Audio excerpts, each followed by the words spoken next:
Hello, hola, ni hao. Thank you for joining us today. This is Los Pensativos podcast. For those of you watching today, we are being joined for the first time by some lovely gentlemen from the SAE fraternity. First, we have Cormac. He puts the man in gentleman, a real man's man. And next up, we have Logan. He puts the gentle in gentleman. So together, they are gentlemen.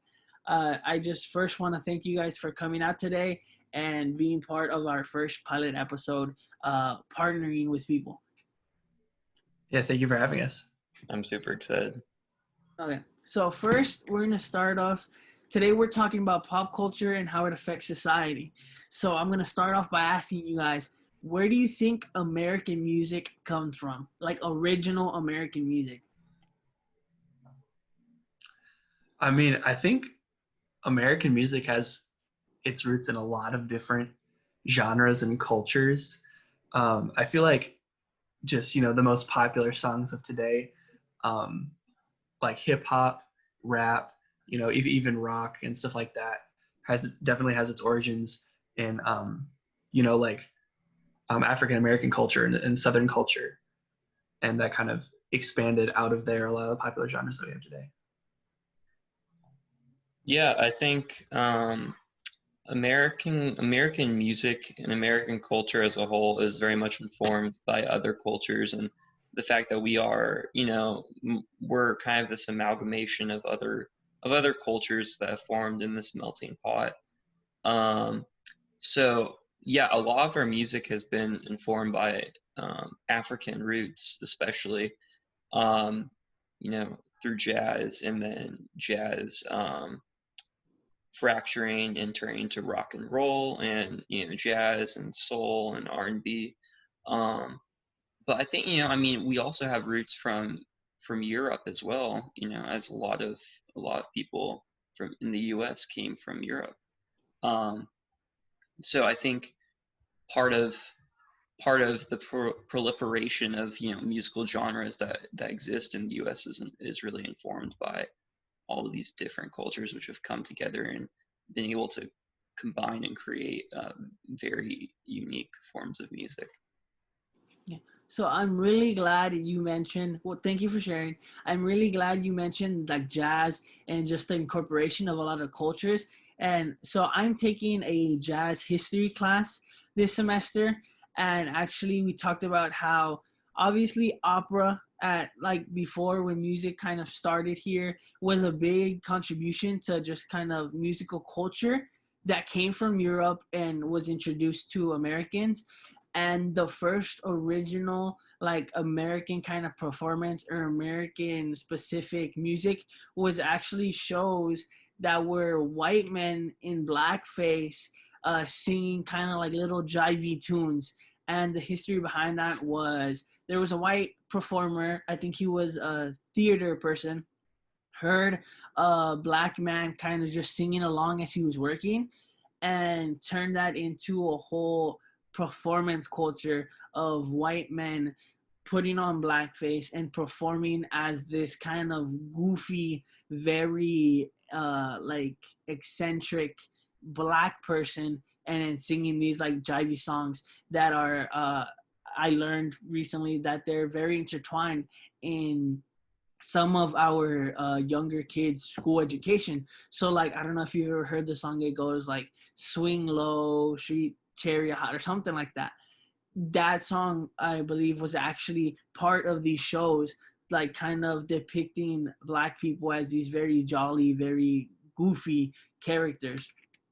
So that's just some background for you guys. So that's why I appreciate that you brought up jazz, because jazz actually came after that, and like the big explosion of African American artists that represented themselves properly, and it wasn't these blackface performances, actually came out of Motown Records.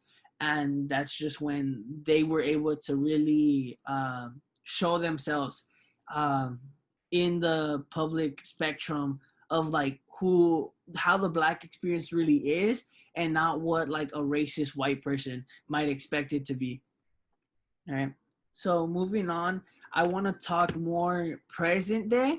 Now that we've kind of laid some foundation on where America has come from in music and where we are today, we know there are a lot of African American artists that are rappers, that are singers, that are vocalists, just jazz players that are amazing musicians of all cultures, of all, just from all places. So I want to talk about specifically what opportunities you think are presented when these artists take liberties to speak about some controversial topics. Does them bringing this topic to a public view uh, open up opportunities for other organizations or other individuals to have these same topics?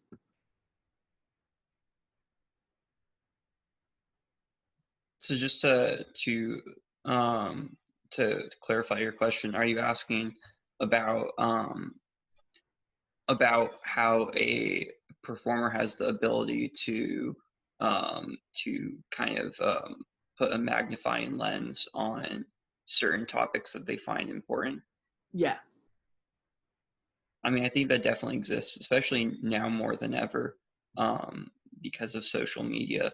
But even in the 90s and early 2000s, when there was stuff like the Free Tibet movement, um, bands were very instrumental in doing benefit concerts and bringing awareness about movements that they found important. And I mean, celebrities backing political candidates.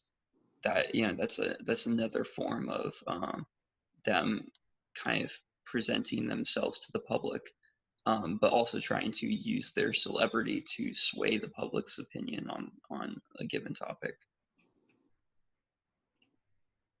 Yeah, I think that talking about music through, or talking about social issues through art, especially through music, is super important. And it happens all the time also.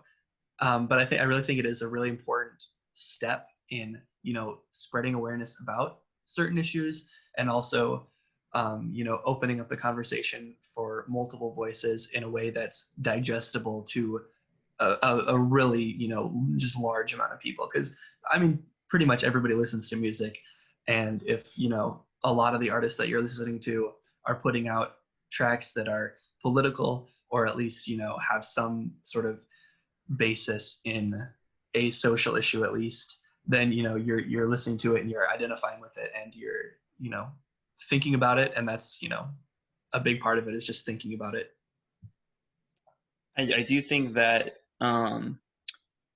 there is almost a catch-22 scenario or paradox of for celebrities bringing up social issues and trying to be conscious, because I think they attempt to be socially relevant and socially conscious, but I don't believe personally that celebrities owe it to bring social issues into public view. They do their jobs, and their jobs give them celebrity status, but I mean, I guess I just personally don't feel that they're obligated to do so. However, I think part of the reason that they get criticized is for not bringing those issues into the foray.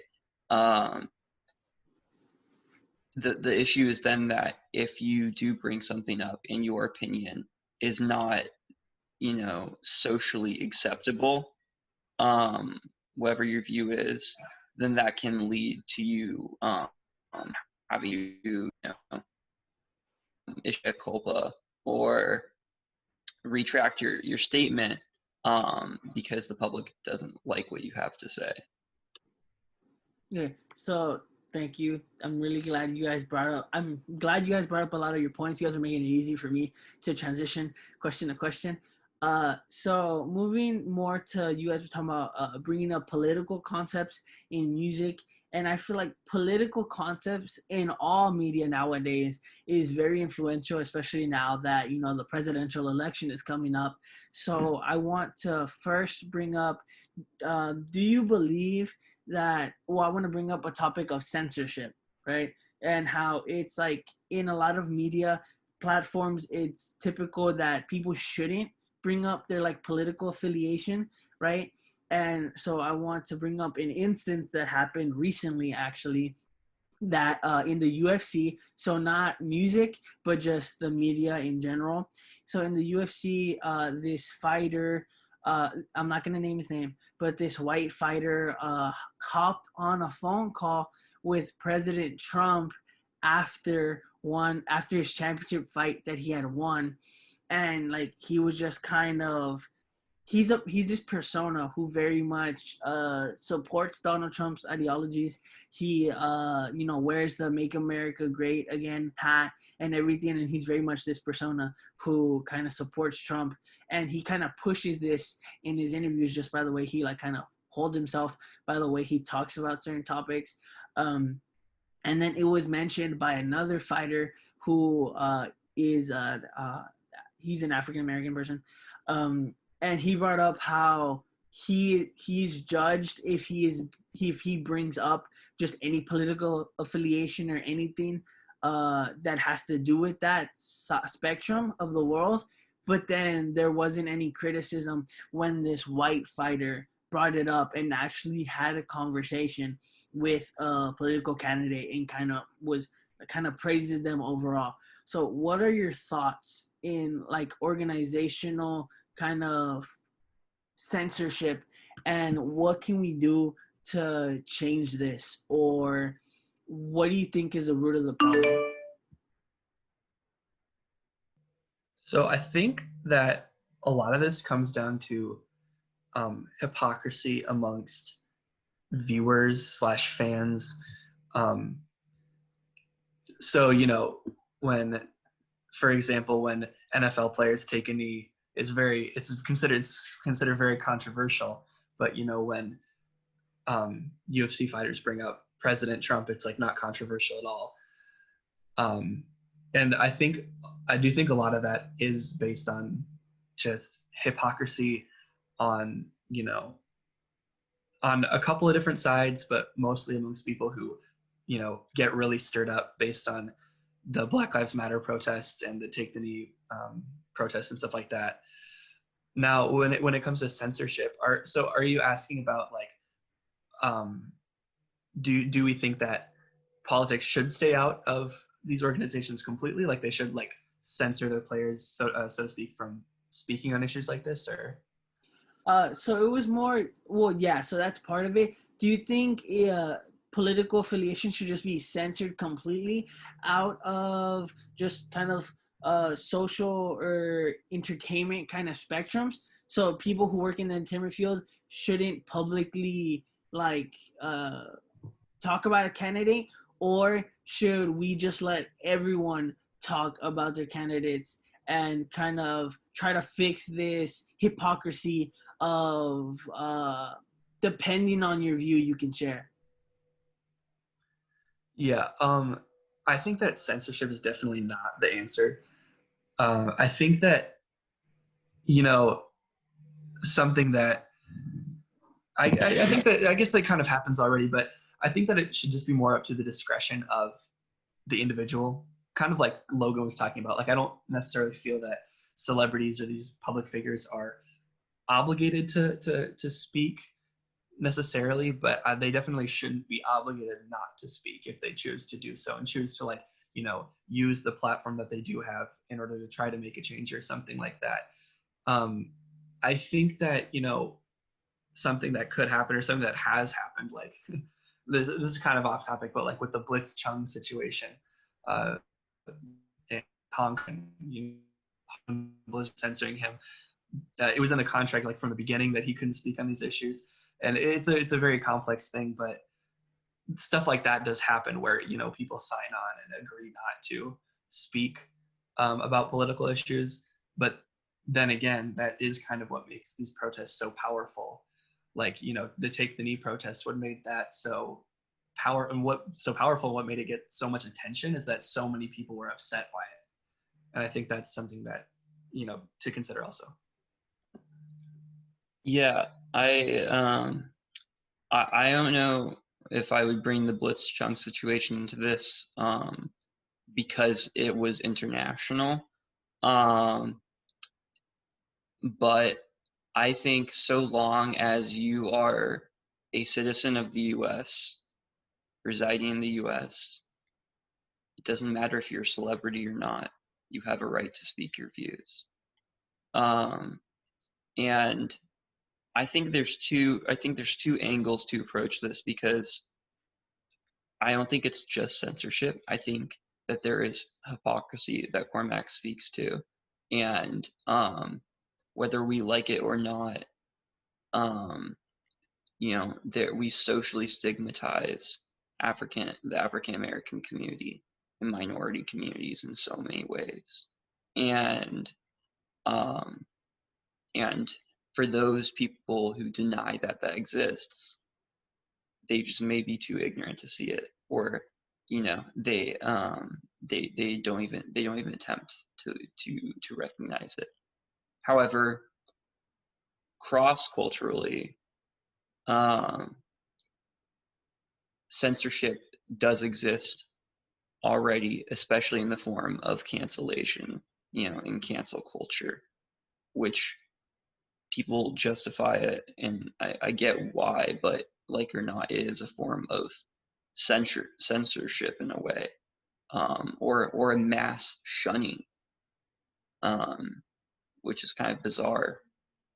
And I think people choose to do it a lot with celebrities because celebrities have a platform that most citizens do not have. But at the end of the day, most celebrities are citizens of the U.S., at least the ones who are speaking on our issues. So I think going back to what that UFC fighter was bringing up, I think it points less towards citizenship and more towards systematic racism and, you know, our implicit biases about how we function in society, and what double standards we have for white people versus ethnic minorities or racial minorities. And it's really unfortunate, and I don't know how we even begin to tackle such a large issue that is so pervasive in society. Thank you. So now moving on, I'm just gonna kind of bring up an example that I feel like is very relevant to this whole topic of censorship, and it just shows an extreme version of this. It's an older example, but if you've watched the movie Straight Outta Compton, you'll know what I'm talking about. There's a scene where NWA is going to a performance, and the local police force and the CIA have actually warned the group about performing the very popular song F the Police. And in the movie, it is shown how, the group was known for being rebellious and for just being artists that didn't care what anyone thought. They were going to say what was on their mind. So during the performance, they actually sang the song, and as they were performing this controversial song at the time, the officers were moving in to arrest them, and things got out of hand. There was a gunshot, and unfortunately, the group was arrested. And I feel like that is a very big form of censorship by local law enforcement of that area, and just governmental law enforcement that was presented into the media after the fact for those people who didn't know that happened. So I feel like that's just one very kind of important aspect that we don't see that much in the media, just because the media is controlled by a certain group of people that want us to believe certain things. And going off of what we are presented affecting our belief systems, I want to ask you, gentlemen, do you think that the music we listen to affects how we see the world? So, for example, if you were to listen to NWA in this time period, would it have changed your perspective on the world and how it treated African American people? And nowadays, how if you listen to music, a lot of it is you might say is like very happy, just kind of joyful songs, right? Or like just kind of hip hoppy kind of dance songs, and not a lot of people are creating these message songs that are supposed to, portray a literal like message. For example, the Logic 1-800 song, which was meant to portray kind of awareness to suicide prevention. So do you believe that music has the power to influence your perception on the world? And if so, how is that being used in today's society? So, in my opinion, no, but also kind of yes. So I'll explain. So I think that people tend to like listen to music based on how they already feel, and I think that's basically the main reason why I say mostly no. Um, is just because I feel like somebody who is in full support of law enforcement and loves the police is never going to listen to NWA anyway. But also kind of yes, because I think that repeated exposure to these songs or whatever that get this message out there can at least help you to stay kind of informed. And I feel like every once in a while you're going to come across a song, just like a movie or a book. If you read a lot of movies or read a lot of books, watch a lot of movies, you'll come across one that you'll say, oh man, that really changed my perspective on some sort of something. I feel like music is pretty much the same way. Like you kind of seek out how you already feel, but it also does help to kind of keep you informed and can potentially change your perspective a little bit based on the story of the artist, story of the song, and whatnot.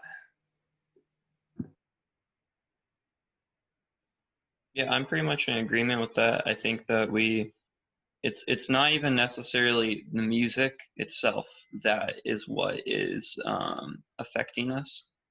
I think it's the people who are behind the music.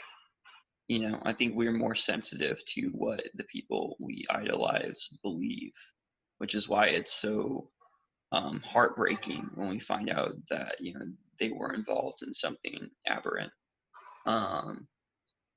So I would say that it's more about the people behind the music and how they can influence us, just because the way we kind of we idolize celebrities. Thank you. So yeah, those are really good points. I feel like definitely a lot of people can agree that some of us might not listen to certain music that we know kind of sends certain messages, and I feel like that's very important. And I feel like that's a very important aspect of like the radio, because I know nowadays a lot of us kind of just listen to like Spotify or YouTube, and we just kind of listen to the same genres that we normally listen to. We just kind of keep track of the artists that we already like, and we don't necessarily find new music unless it's really kind of recommended to us, or we just happen to hear something on the radio that we might like, and we might look into it, we might not, we might just change the channel, or we might just turn off the radio. So I feel like that's definitely a part of it. And then moving more towards, I know you guys mentioned earlier the whole take a knee movement, and I know in one of the Olympics, I don't recall exactly which one, but there was a very controversial moment where two black men raised their fist during the national anthem, and they were actually, I believe, stripped of their medals because of this. And then they had to fight a whole court case on why I believe they should receive their medals, and like that their actions during the national anthem shouldn't affect, their winnings. So what are your guys' thoughts on these representations of like solidarity, and do you think they are effective in what they are doing, or could these people with influence potentially do more? And if so, how do you think they would be able to do more? I kind of think that, so I think that they are very important. These move like Take the Knee and expressions of solidarity and stuff like that. I think that they're very important and that they are effective, up to some extent for sure. I think that there is a kind of a way in which everyone can always do more. You know what I'm saying? Like enough is never really enough. I guess until the perfect, perfectly envisioned society is, comes to fruition. So like, I think it really just depends on the person and what one is like really capable of doing. You know what I'm saying? So like going to protests after, recently like protests in Minneapolis and stuff like that, and donating to bail funds and charities of different sorts. That's like that is like a lot, but there's a way in which it can almost seem like, it almost seems pointless sometimes because not much change is really like happening, or it's hard to see the change that is happening. But I think that everything is really important, however small, because these things take a lot of time and a lot of people doing a lot of things. When it comes to celebrities specifically, that's like a bit more complicated in my opinion, because you never really know what like people's intentions are and what they're actually doing, how much money they're actually donating, if they actually believe the things that they say. So I feel like it's a bit more difficult, but I think that expressions of solidarity and like donating money to charities, I think that they can't really hurt, you know what I'm saying? So yeah. Yeah, I would say things like raising the fist at the '68 Olympics and taking a knee. They're nice symbols of your beliefs, and they're a good way to bring things into the cultural consciousness a bit. But I think it's far more important what comes after that. In the same way that for people at our school or other schools around the country, a lot of us post on our social media about current events. That's kind of a hot trend right now, is posting about current events on your social media. But that is somewhat performative. And so what comes after that for you? So yeah, that's what I would say is far more important. And again, celebrities are citizens, and in that way we're all similar, that we all need to be looking at what we can do afterwards, or or stop performing, frankly. Yeah, I think performative activism is a bit of a buzzword recently, but I think that it is really important to like understand what that means and how to avoid it. I really do think that as long as you're not being performative, like as long as you're having discussions with people who may not feel the same way about these issues, and trying to change people's minds, just getting actual information out there, showing up, giving money if you can, doing what you can. I feel like that's super important. And even if really you can do just small, of some kind, as long as it's, as long as you actually are behind the movement or actually talking to people, you're actually, trying to spread information where you can. I think that that's I think that that's kind of the important thing. Yeah, no, that's really important. Like the whole performative activism, I feel like is a very important thing to talk about, especially with these like very big media presence during these protests, and then just really around our nation when it comes to these problems. So just some examples I want to run by you real quick, and then I'll move on to the next question. Is how, I don't know if you guys follow the NBA, but how a lot of NBA athletes have actually moved their names to the bottom of the back of their jersey and have actually put a phrase on the top of their jersey. So like equity, equality, and just things of that nature, kind of social awareness aspects, and they've really kind of put that onto the back of their jerseys. And there was one instance where an athlete, Jimmy Butler, he didn't want to have anything except for his number on the back of his jersey.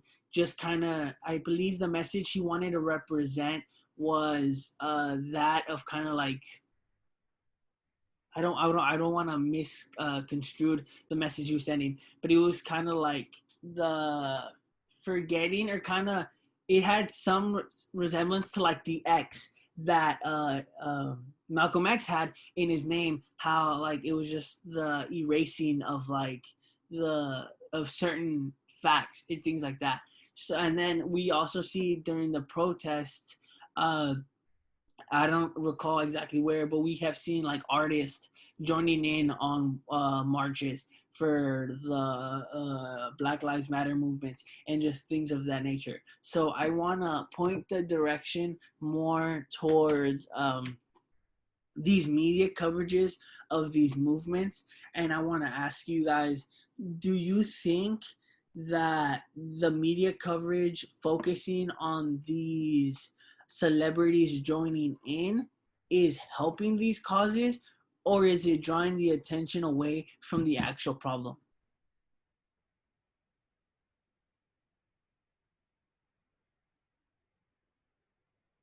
I mean, I think I could get real philosophical about this, because in a way,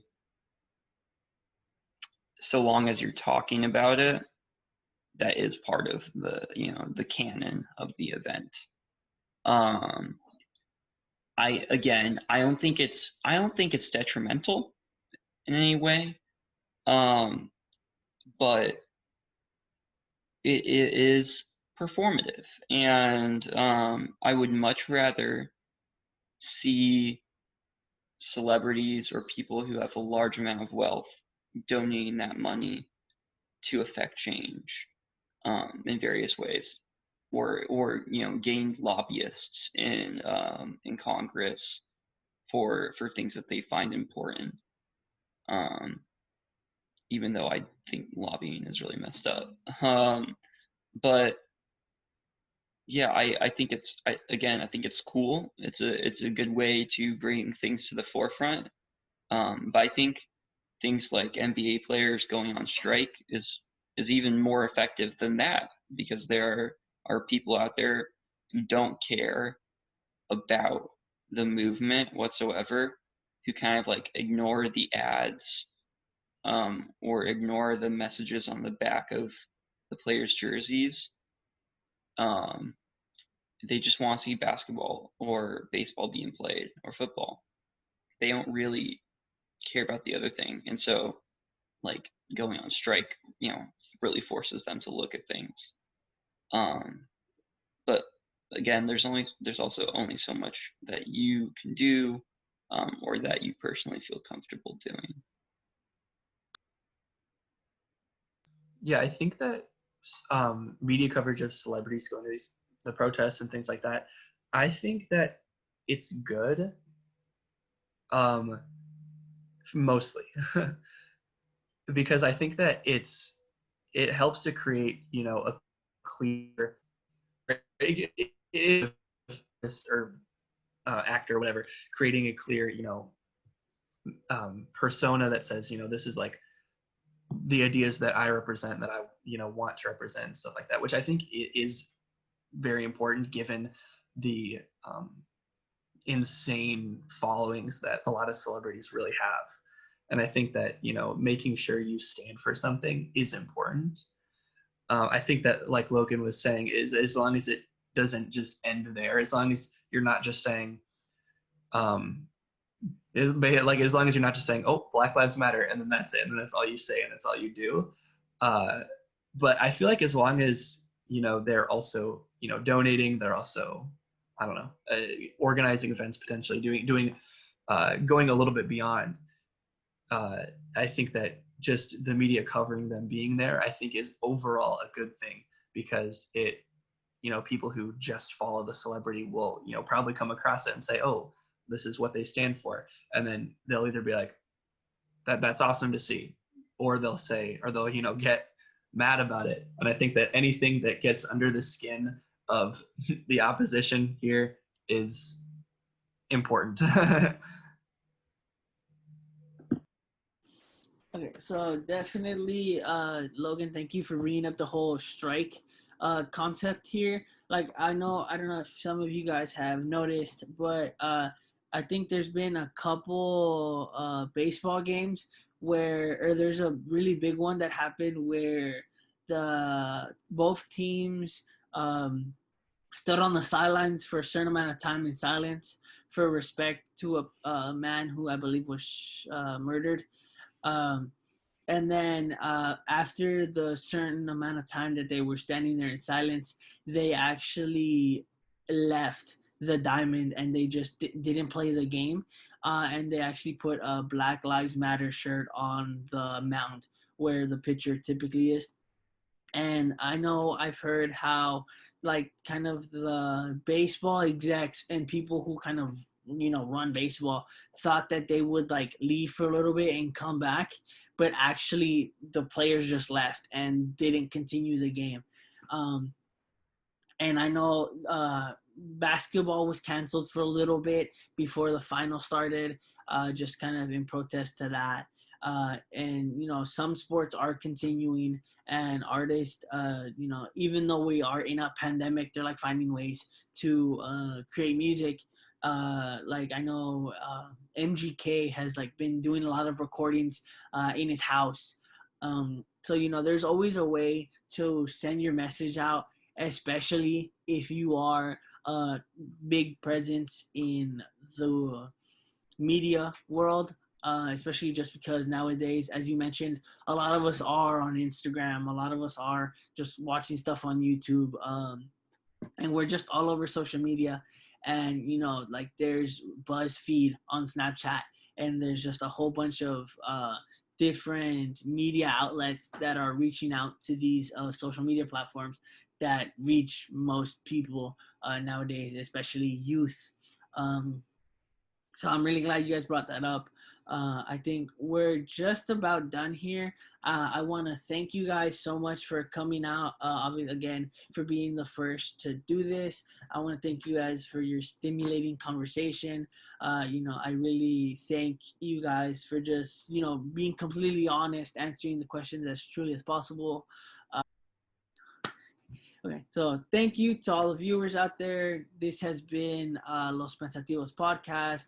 I want to give a big thank you to the guys from the SAE fraternity at the University of Puget Sound for coming out and having a debate with us, having a discussion with us. We look forward to having more members of the Puget Sound community joining us in these discourses, and we'll see you next time.